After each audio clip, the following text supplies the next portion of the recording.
My name is Rachel and I'm 37 years old. I live with my husband David. We both work for the company that David's dad started. Even though David's dad has retired, he turned a small construction business into a company that makes $300 billion a year. He bought other construction companies, and even though he could be tough, everyone respects his business skills. David was groomed to take over after his dad. He grew up in a privileged way and is very kind-hearted. I worry that he might struggle in the competitive business world because he can be hesitant and unsure. David self-admits, "I don't think I'm cut out to lead. I might just end up as a figurehead if I try." He doesn't seem eager to take charge of the company. We've been married for 10 years and lately I'm frustrated with David's lack of drive. Unlike him, I see myself as someone who makes decisions easily. During his active years, my father-in-law appreciated this about me and gave me important tasks to handle. Before I married David, I worked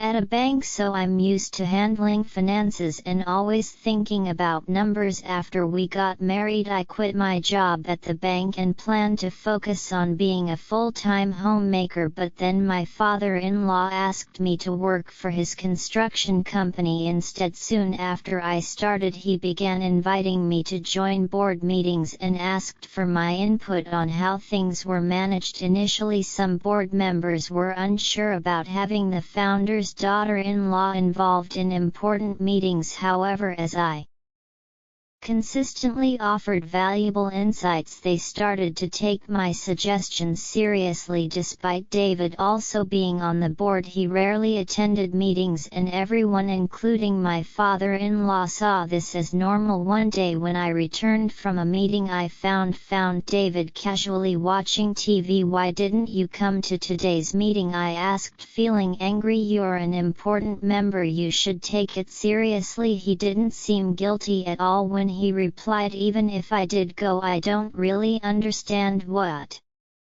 they discuss. Besides, everyone prefers your input, so it's not a problem, right?" I couldn't help but wonder if he was upset about me being involved in the meetings. Despite his nonchalant remarks, my father-in-law has been teaching me all the ins and outs of running the business and seems to be preparing me to take over. I started to enjoy being part of the management, and soon enough I was working hard to meet my father-in-law's expectations. About 3 years after I started attending meetings, my father-in-law retired completely. When important decisions needed to be made, the board members would come to me for advice. Sidelining David, I had hoped that this would motivate David to get more involved, but instead he became even more disconnected from his work. Despite coming to the office in the morning, David would vanish by noon and spend the rest of the day at home. When he saw me there, he avoided talking about work altogether, seeming uninterested in the company's affairs.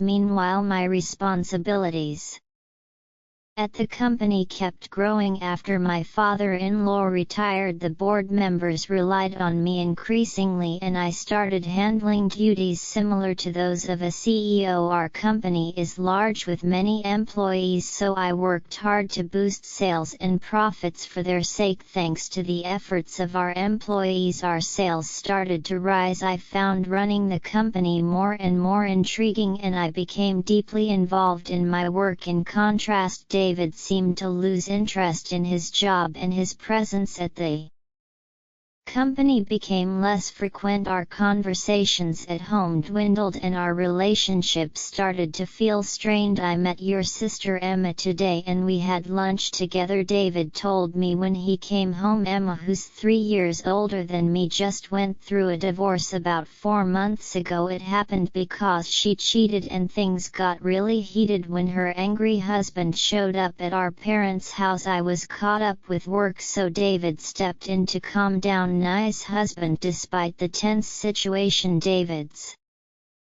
gentle nature and calm personality managed to persuade him to leave peacefully. Emma later told me, "Your husband is really something. He handled my furious husband so effortlessly." She was impressed by David's ability to diffuse the situation. Emma was able to finalize her divorce after paying alimony. Since then she seemed to see David in a new light. Before, she might have viewed him as a wealthy, sheltered son who wasn't particularly remarkable, but after seeing how he handled her husband's anger, she began to see him as a capable and respectable business owner. Emma, who was now single after her divorce, might have seen David as a desirable catch because she always liked wealthy men, but I was so focused on my work that I couldn't even imagine such a thing. Little did Emma know David was just a figurehead at the company and didn't actually run it. Nye's ex-husband had been an impressive employee at a foreign company. He had boasted to me at their wedding,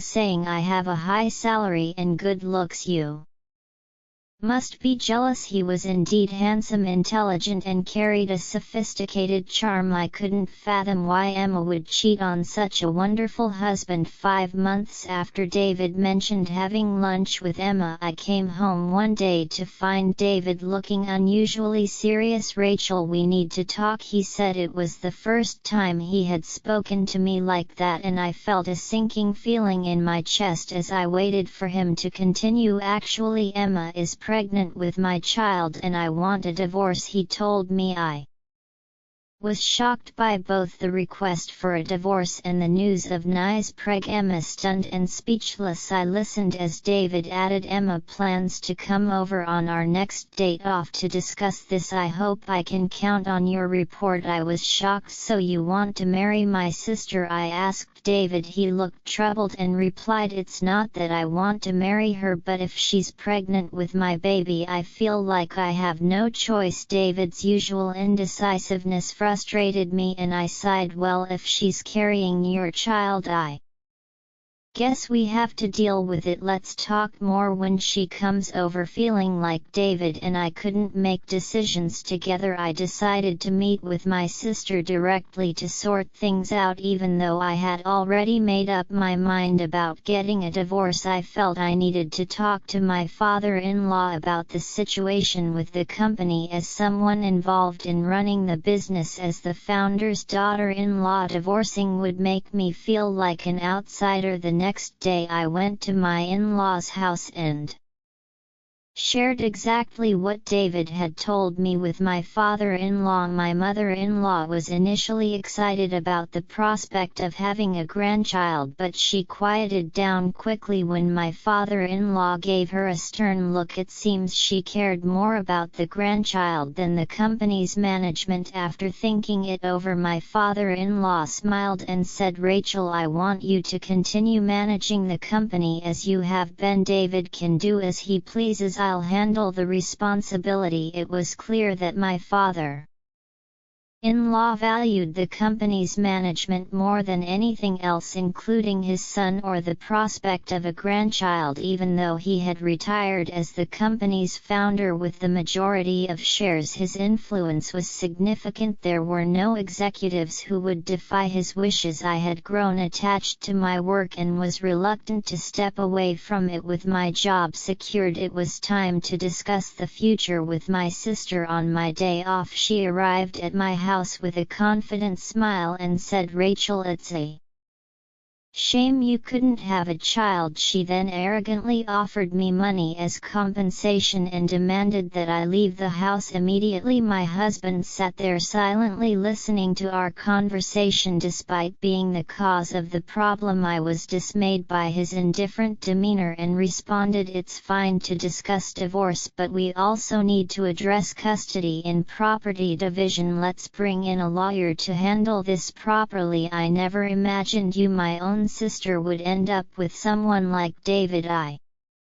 replied to my sister with a touch of sarcasm. She glared at me briefly but then composed herself. I've come to realize it's not just about appearances or status, it's about who someone is on the inside, she said earnestly. I couldn't help but stifle a laugh at her sudden wisdom about my husband's character. Holding back my amusement, I said, that's wonderful to hear. I hope you and David find happiness together. It seemed my sister believed David was more than he actually was, perhaps even the president of our father-in-law's company. It was clear she hadn't heard the truth from him. After our discussion, my sister decided to move in and arranged for movers. Knowing how impulsive she could be, I had already organized a new apartment with just the essentials. I also hired a lawyer to prepare documents for dividing our property and determining alimony. The next day after moving my belongings out, I began negotiations for alimony and dividing property with my husband and sister alongside my lawyer. My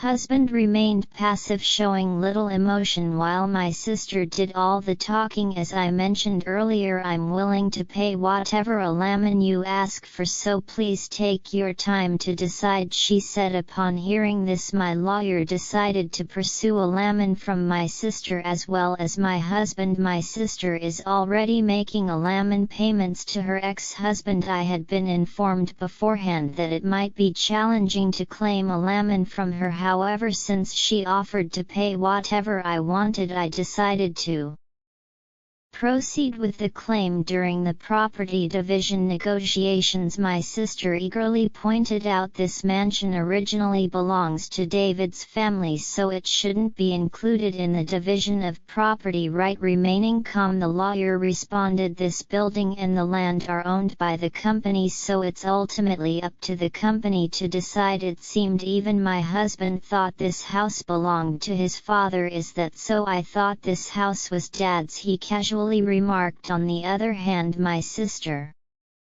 was surprised and turned to the lawyer asking, wait, does that mean I can't live in this house? The lawyer replied professionally, since it's owned by the company, you can continue living here if the company agrees. Relieved, my sister exclaimed, oh, you should have said that earlier. It's fine because David the president will still be here. This statement caught the lawyer off guard, who burst into laughter. What are you talking about? Rachel is the president, not David, he clarified, looking at my sister, who planned to marry my husband without knowing this crucial detail. She immediately turned to David and exclaimed, David, you're not the president. Seeing his discomfort, I stepped in and explained to my sister, David is an advisor without executive authority. I, on the other hand, am both an executive director and the president. Our father-in-law, who founded the company, was always the president. When he retired, he appointed me to these roles based on my performance, and there was no opposition from other executives. On the other hand, my husband was receiving an executive salary as an advisor thanks to his father's arrangement. Despite not having any executive responsibilities, it was more of a symbolic title than an actual role, and the salary was lower than what a regular employee would earn. This meant I was shouldering all our living expenses. David showed little interest in our household finances and didn't even know whether our home was owned by the company or his father, although it was company property. My responsible father-in-law had always charged us rent. I had seen it as a standard rental arrangement, but the lawyer, still chuckling, asked, can we continue renting this house to David? My sister was quick to react to the rent question. Rent? Why would we charge David rent? It's company property, just let him live here for free. The lawyer then presented the rent amount, which startled both my sister and David, who seemed surprised to hear about it for the first time. Looks like the rent for such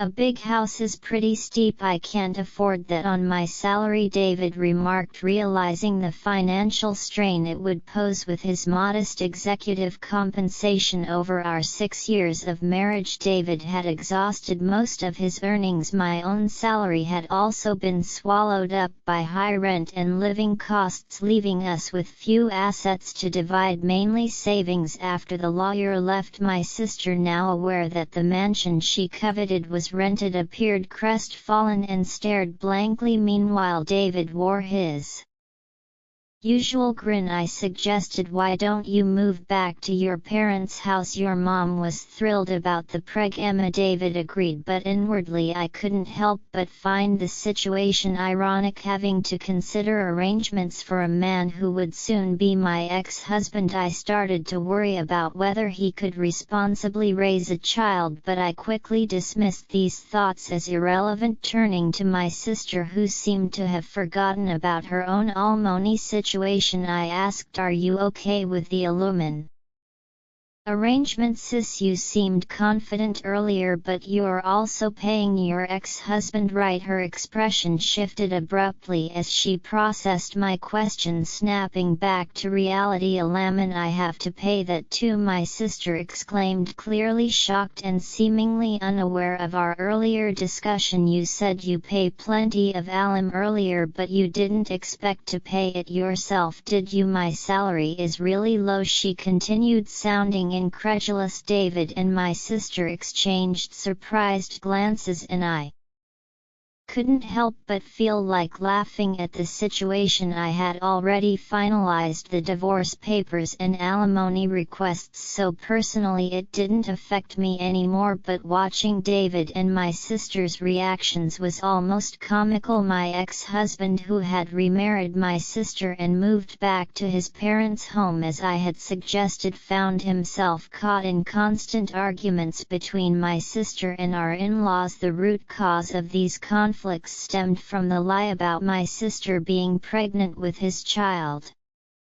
His mother, hoping for a grandchild, was furious upon discovering the truth. Meanwhile, my father-in-law, who had never approved of my sister taking his son away from me, refused to even speak to her. He covered David's alimony payment in full, ensuring it was settled. Witnessing my sister's plea to our father-in-law, "Dad, could you please pay my alimony too?" was met with his stern response, "I have no reason to be called Dad by you," he retorted, angrily, disheartened and unable to achieve what she had hoped for. My sister left my ex-husband's family home abruptly without saying a word and disappeared. It seemed she had remarried my ex-husband solely to bear the burden of alimony, a decision that now seemed painfully naive. My ex-husband appeared to reconsider reconnecting with me, but his father rebuked him. "You're not the kind of man who should even think about starting a family. You can't even take care of yourself properly." Watching all of this unfold, I couldn't help but reflect on how we had reached this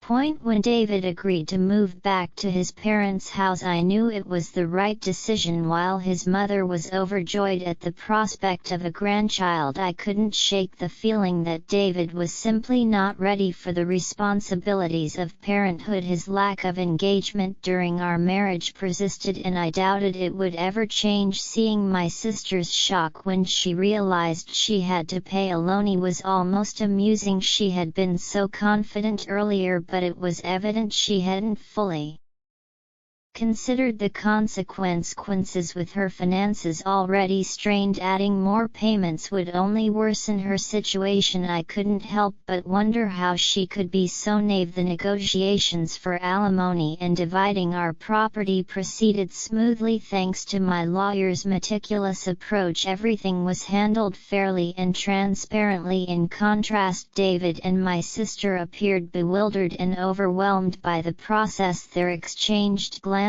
of surprise and confusion indicated they hadn't fully grasped the gravity of their circumstances. Moving out of the house marked a significant new after for me. I had already secured a new apartment and was ready to start each. Although I had once considered the house my home, leaving it behind felt like a weight lifted off my shoulders since it was company property. Parting with it also symbolized letting go of the final ties to my life with David. After I moved out, tensions between my sister and my in-laws escalated. The deception about her being pregnant with my ex-husband's child caused an irreparable rift. My father-in-law, who had never approved of my sister, openly expressed his disdain. He saw her as the cause of rupture in our family, and this latest lie validated his concerns. When my sister asked my father-in-law to pay her alimony, he coldly rejected her plea. "I have no reason to be called dad by you," he snapped, clearly furious. Her hopes for a comfortable life supported by my ex-husband's family shattered, leaving her without the expected support. In the end, my sister fled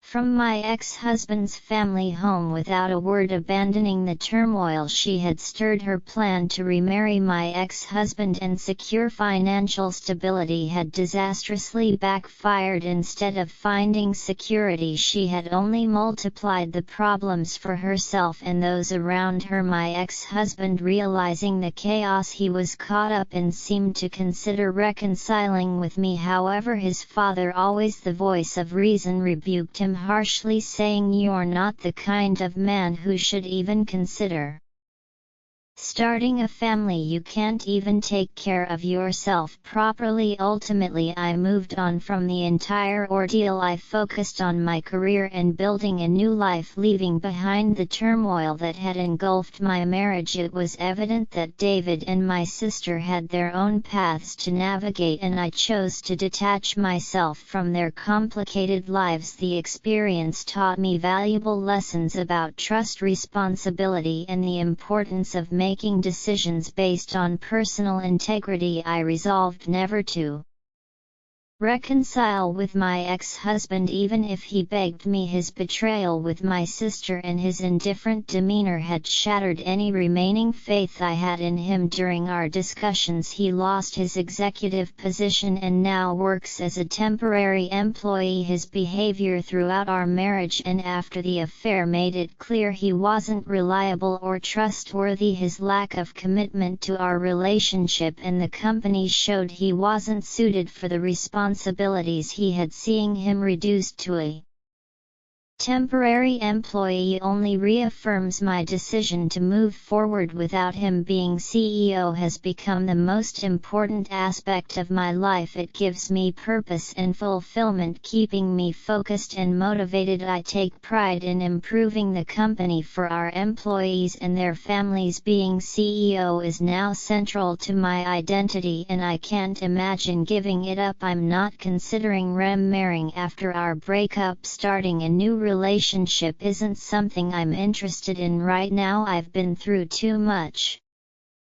emotional turmoil to even consider starting a new relationship right now. My focus is on myself and advancing my career. There are many goals I want to achieve, and I'm determined not to let anything distract me. I've kept in touch with my father-in-law, and he's been a great source of support and wisdom throughout everything. His advice has been invaluable whenever I face tough decisions or need guidance. My commitment to the company feels like a marriage in itself. For the sake of my employees, I dedicate myself fully to its success. This means hard work, dedication, and a passion to ensure our business thrives. I'm committed to providing job security and a stable future for our team, and their well-being is a top priority for me as CEO. This journey has taught me resilience and staying true to myself despite personal challenges. I've steered the company through steady growth and maintained a positive impact on our employees' lives, which motivates me every day. Ultimately, my focus remains on